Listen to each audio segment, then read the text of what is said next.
Hello, hello. Thank you for joining me today. This is the Spicy Pecan podcast. Have you ever had a dream that you had you could you do you want you could do so you could. Hey guys, welcome back. Thank you for joining me on another episode of the Spicy Pecan podcast. If you have not already, make sure that you subscribe now and like this video before even seeing it. Just like it now. Appreciate you. Welcome back, everybody. We have some cool things in current events, some odd stories, but some stories I'm sure you've already heard. I got some notes going on. I hope everybody's doing good. The snowstorm that hit the East Coast was absolutely nuts.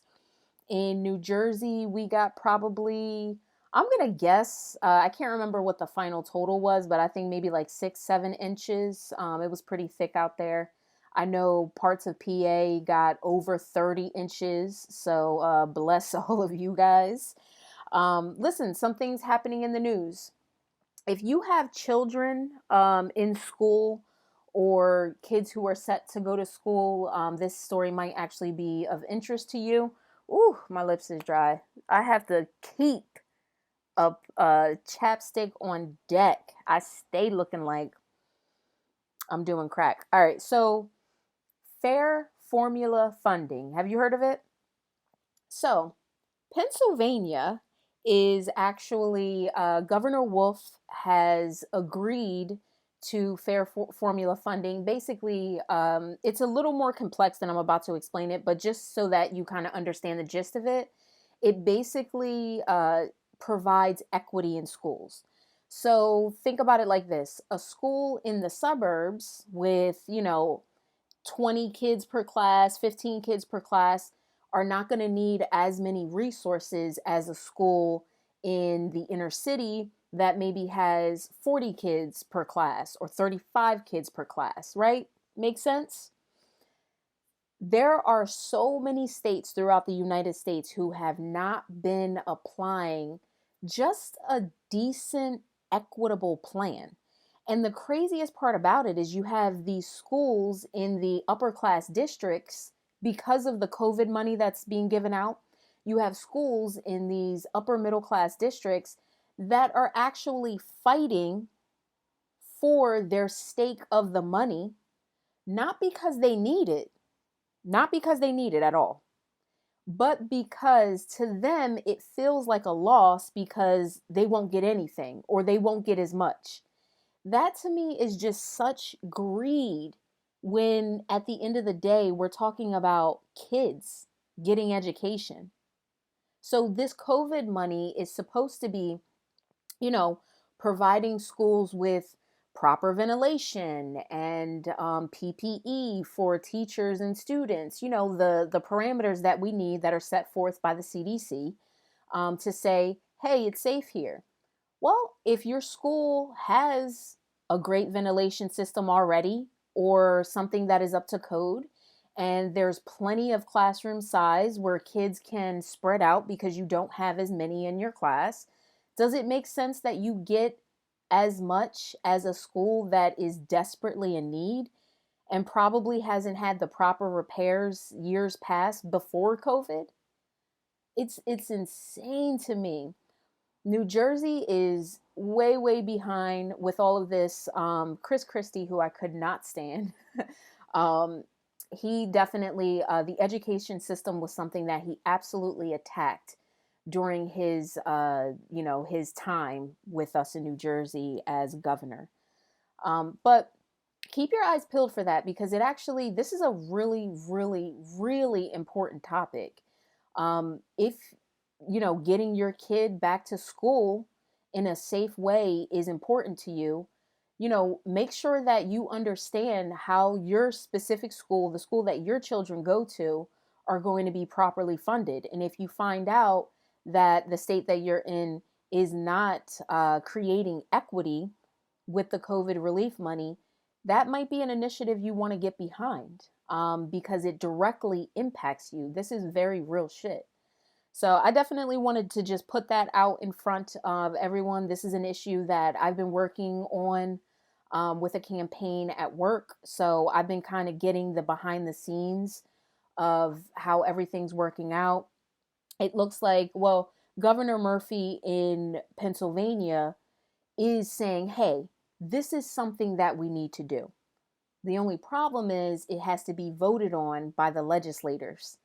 And from what we're seeing and hearing, it doesn't look like it's something that will be passed. I mean, we hope that it would be, but it doesn't look like it, it's going to go through. So it'll be very interesting. The fight continues. Listen, did you guys hear about this Jersey guy that got a face and hand transplant? This was a story that popped out to me. I was like, wait, what? Y'all can really, this is like a real life face off. So, this is what I found out about this. Joe DiMatteo, a New Jersey resident, 22 years old, he actually got into an accident while at work, working for a drug company doing some type of testing or something like that.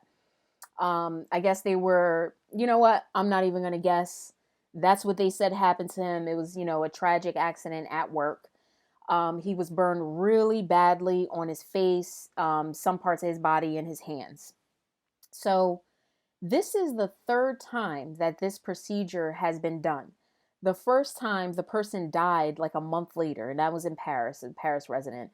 The second person, do you remember that lady that was mauled by a chimpanzee? Like, I mean, I think it was probably over 10 years ago. But that was a huge story that was all across, it was everywhere. She was the second person to receive a face and hand transplant.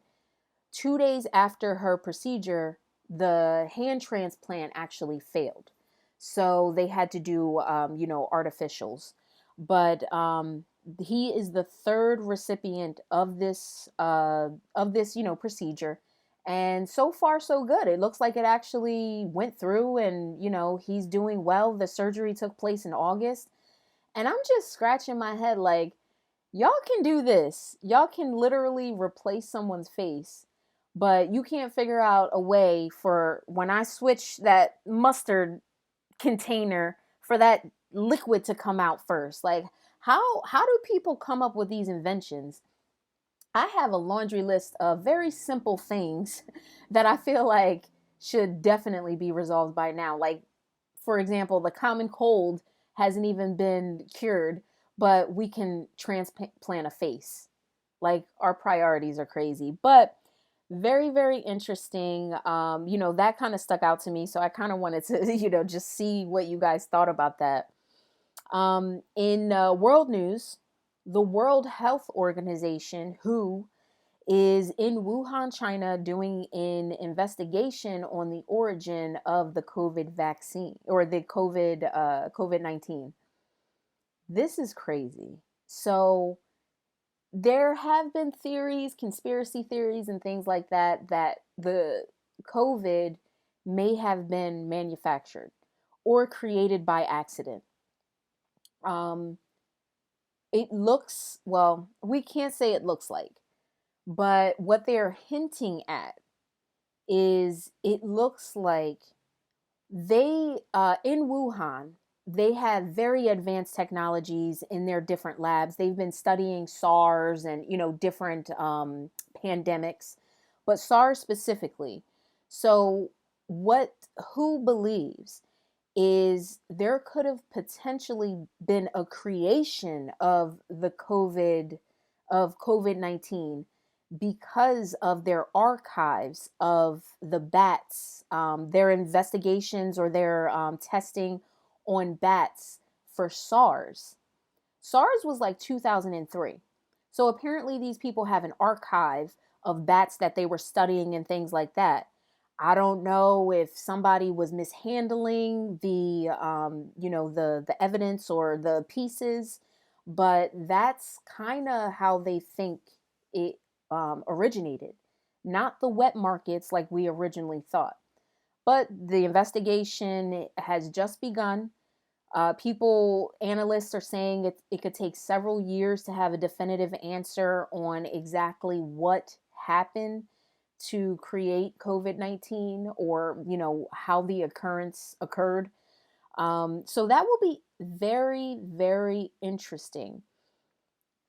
Also, considering the fact that, when we look at bioterrorism and things like that, if Wuhan, China is creating pandemics, creating viruses, that obviously would be a huge development, probably lead to some type of war or something, who knows. But keep your eyes peeled for this story. It's very, very interesting. um, so I kind of, luckily we haven't really had to talk about Trump too much, but the next story that I want to get into is, kind of pose a question to you guys. What do you think the what do you think the future of the Republican Party will be? If you're watching the news, obviously everyone's talking about the impeachment and, Trump and him not being able to run again and freedom of speech and all of this stuff. But you basically have this party that is split. A huge portion of the constituency believes in conspiracy theories, believes in some really, really crazy things. The Republican Party is, I mean, really, to me, it always has been, but really, really, they cannot deny the white supremacy that runs rampant through that party, the hatred that runs rampant through that party, just the conspiracy theories that run rampant through that party. How do they how do they figure out, like, how do they move forward with all of these things? It's really interesting to see. So right now we have politicians, who, you have a few who have stood up, like Liz Cheney, who's now being attacked by her own party. But you have a few people who have stood up and said, all right, enough is enough.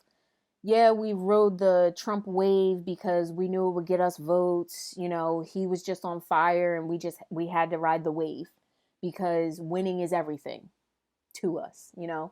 Um, but now they have an opportunity to, stake their claim and say, listen, we're moving forward with this impeachment trial. This is not representative of what our party is.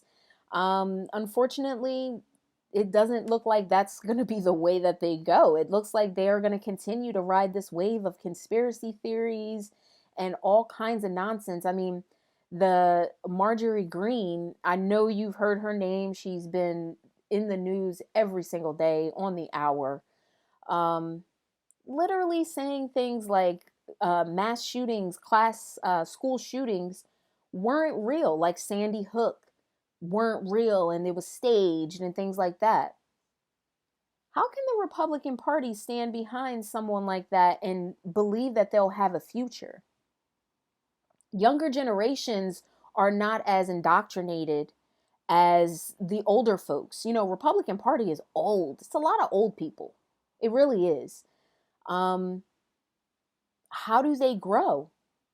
A lot of young people are fighting against the QAnons and, like things like that Marjorie Taylor Greene are saying. So that's just interesting to me to see, how they're going to rock moving forward. I've never been a fan of that particular party. I'm not the biggest fan of the Democratic Party. I feel like I don't understand. I understand why an impeachment needs to happen, but I don't understand why a criminal case isn't being brought forth. You know? Like, why can't, if it's, why go through all the rigmarole when he should really be arrested? Like, he should really be serving time. Any of us who did something similar would have. I mean, it's just very interesting. We'll move on.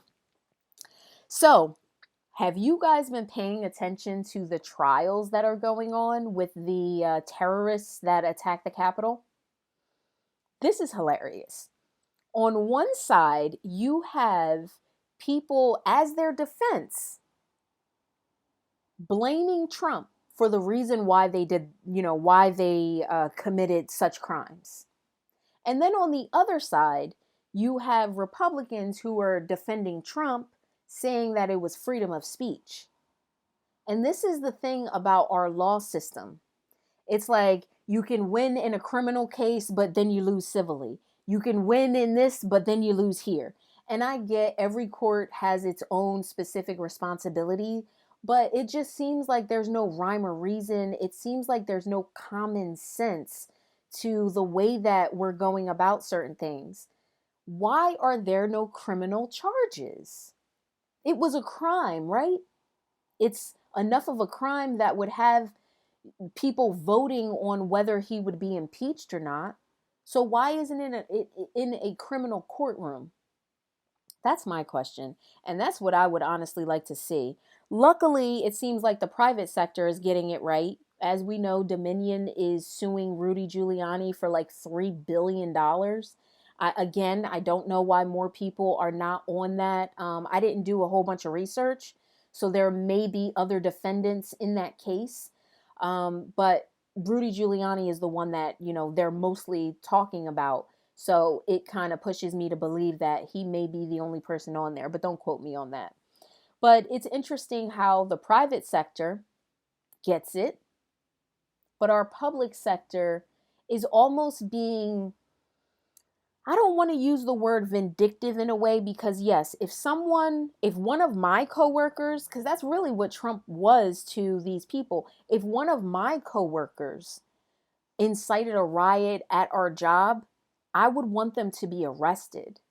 I would want them to be fired. I would want to make sure that their pension is gone, their everything. Everything. You ain't getting health care. You're not getting any of the things, whatever was in your contract. We're not honoring that because you didn't honor, our basic ethics code to not try to kill us.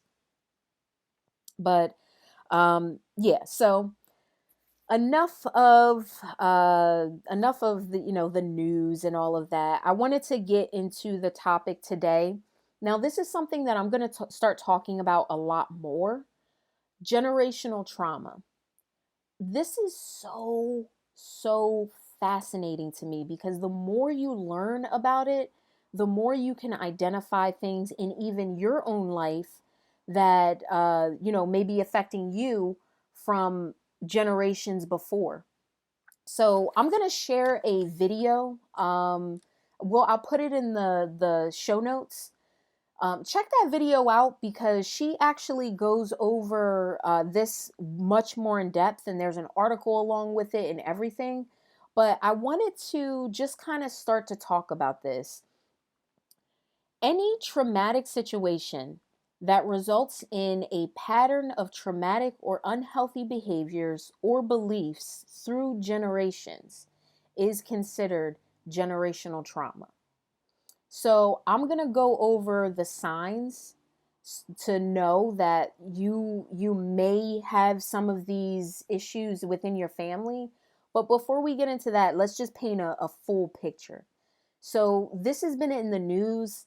Clinicians, psychiatrists have been studying this in depth most recently because of we're starting to understand a lot better the traumas of slavery, of things like slavery, like the Holocaust, slavery, the traumas of sexual abuse and mental health. How do we become the people that we become? What makes up the ingredients of that? And some of that, a good portion of that, is what you're getting from the people who raised you and what that person that raised you, what they got from the person that raised them. And then it's just a link that just keeps going along. So when we talk about things like slavery, for example, and this kind of blew my mind. I have to do more research about it, but swimming. Why is it we use it as a stereotype? We make jokes about it and things like that. But why is it that Black people historically and in big numbers do not swim? Some people actually tie that back to slavery because swimming could be an escape route, right? So teaching slaves to swim or allowing them to swim or encouraging them to swim could be a huge problem for a slave owner that lives on the coast somewhere, or a slave owner that is not too far away from a lake or something like that. If anything, you want that lake to be another barrier. You do not want that lake to even glimmer as freedom or anything like that. But that to me is so interesting, and it proves this generational curse idea, because you're talking about something that has withstood the test of time over hundreds of years, right? And we can think about a lot of these things. But let's get into some of these signs. So the first is a long lineage of unresolved emotions. So the example that she gave in the video, and again, I do really encourage you to watch this video and start to look into this a little more. This is like really, really interesting stuff, and it does affect us. It affects all of us, regardless of your color. Somebody raised you, and somebody raised them. So, a long lineage of unresolved issues. Think about this. If you are a descendant of slavery and your whoever raised you didn't do well with trauma, so they held it in, you know, very, very tough exterior, everything is about being strong. You then will learn that is the way to be. I don't show my emotions. I don't really talk about things. And if we want to think about how men are particularly raised, this will kind of come into play. It'll make, more sense because we raise our girls differently than we raise our boys, which we're now learning is not the greatest thing in the world because it perpetuates these cycles. But if you have a great grandmother that, um, you know, back in the day, there was no therapy. People didn't talk about their personal issues. It was more so about keeping appearances, and, you save that for prayer. Well, that great grandmother then raised your mom, hypothetical in this situation. And your mom saw that and said, well, this is the way that it is. This is who we are. This is how we are. And then taught you that way. So, unresolved emotions. That's pretty heavy. 2, negative and repeated patterns of beliefs and behaviors. That one's pretty straightforward. So, you know, we don't do this particular thing, or we don't celebrate this particular thing, and that becomes a family, practice. We don't do this. That becomes a family practice. It's all about patterns and beliefs. A better idea or a better example: racism. Racism is taught. Racism is something that you learn and then you perpetuate. So you perpetuate it with people in your life, and then you teach your children how to perpetuate that. That is a belief system, and that also coincides with behaviors. 3, untreated or poorly treated mental health and substance abuse issues. Now, this is definitely huge, and this is across color lines. Um, I know for me and for many people that I was in AA with, alcoholism did not just pop up in their life for the most part. Most of the people I met, dad was an alcoholic or mom, grandmom was an alcoholic or grandpa, aunts, uncles, and people before then. And basically, what happens is when you raise a family, you're teaching your kids how to cope with stress, you're teaching them how to cope with life. And if substances is how you accomplish that, they're going to see that and more than likely perpetuate that behavior. So dad comes home every single day and kills kills a 6-pack every single day. That is going to teach you that that is my reward from coming home. That's how I handle my stress. That's what happens after a hard day's work. And you may not even have that dialogue with yourself, but you see it, you learn it, you perpetuate it. And you could even do it mindlessly. And the thing about these generational traumas is that it doesn't always affect every single person. Well, let me put it this way, the way she described it. It may affect them, but it may not outwardly show in the ways that the person teaching did. So let's say I'm an alcoholic, I have 5 kids. Might not necessarily have raised 5 alcoholics, but maybe one of them are, or maybe 2 of them are. Or maybe one of them is an alcoholic and the other one is addicted to opioids. You see what I mean? So it doesn't always hit every single person, but with these generational curses, if you want to call them, you'll see them kind of scatter. So maybe it's your sister and a cousin, you know? Maybe it's your kid and, your sister's son or sister's kid. So it can kind of, pop in and out of, it doesn't have to be every single person. So I know that, clinicians kind of explain that a little better, but, that's just kind of my layman's way of explaining it. 4, poor parent-child relationships. Clearly, the way that you were raised is going to be very influential on the way that you live your life. Number 5, complicated personalities, borderline personality disorder. BPD is actually fascinating if you want to look further into that. But the best way I could describe it is when people are unable to cope with a traumatic situation, their personalities will take a hit. So it might not necessarily be that you are bipolar, but you may show some bipolar type of tendencies as a reaction to a traumatic event. That is very widespread. Very, very widespread. I definitely encourage you to look up BPD. You may have people around you that actually do display borderline personality disorders. And, these are things that I feel encouraged to learn more about because I'm better able to respond to it. I never want to respond to something in an ignorant way unless I'm just trying to be funny. And I'm sure that I've said things that are inaccurate or will be looked at in a future time as being inaccurate. That is just the reality of living in a specific time. But as much as we can work around that and educate ourselves so that we are distributing the best information and really just living our lives to the highest level that we can, education is everything. So I always encourage people to, don't just take my word for it with these things.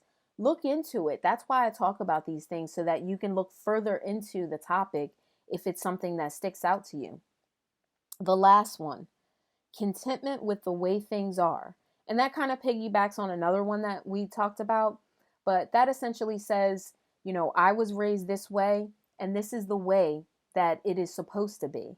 This is what I've accepted as being, a superior way of being, or this is just me, or this is just how it is. Accepting your current circumstances, contentment with the way things are. So those are the 6 signs of intergenerational trauma.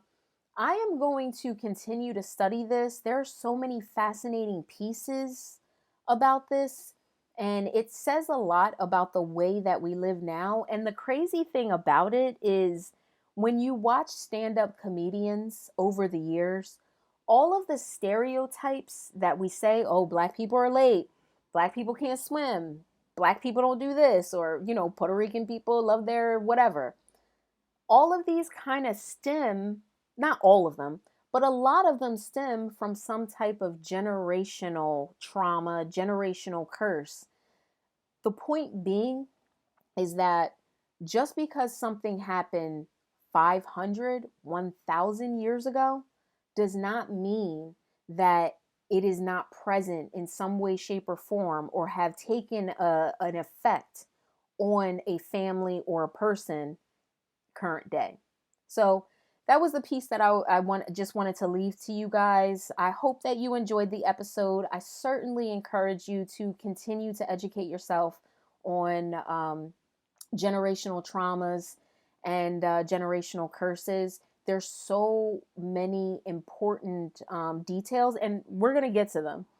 I'm looking for some experts in the area. So if you know anyone who has written a book, does a talk, teaches a class, works on these types of issues, is a clinician, is a psychologist, let me know. You can email me at spicypecanpodcast@gmail.com. Guys, thank you so much. Be blessed. Thank you for listening to Spicy Pecan Podcast. This is a Wonderful Me Media production.